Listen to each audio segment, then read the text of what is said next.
এই আমি ঘুম থেকে উঠলাম এখন, এখন বাজে ওই 10:30 ওভার হয়ে গেছে। ওয়েদার এখন ঠিকই আছে, সব কিছু ফেলে রেখে দেখো, দিস ইজ মাই ওয়াইফ। কি রান্না করছে আমার বউ? পরোটা বানাচ্ছি জল খাবারে খাওয়ার জন্য। আর কি? চলে আসলে এদিকে।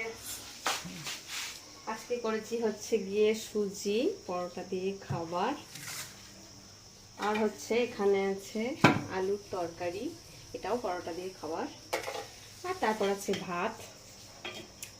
এদিকে হয়েছে লাউ ছেচকি, এটা হচ্ছে শ্বশুরমশাইয়ের পুঁটি মাছ ভাজা, এটা হচ্ছে ডাঁটা ছেচকি, এটা হচ্ছে আমের চাটনি, এটা হচ্ছে মাছের ঝাল, আর কিছু না, এইটুকুই। আর এইদিকে খাওয়ার পরোটা মোটামুটি আমার হয়ে যাচ্ছে। আর আজকে বানানো হচ্ছে এই যে বেলের শরবত। তো আমাদের বাড়িতে সানডের মেনু কি কি আছে, ওয়েদারটা জাস্ট দেখো কতটা সুন্দর। Tata guys.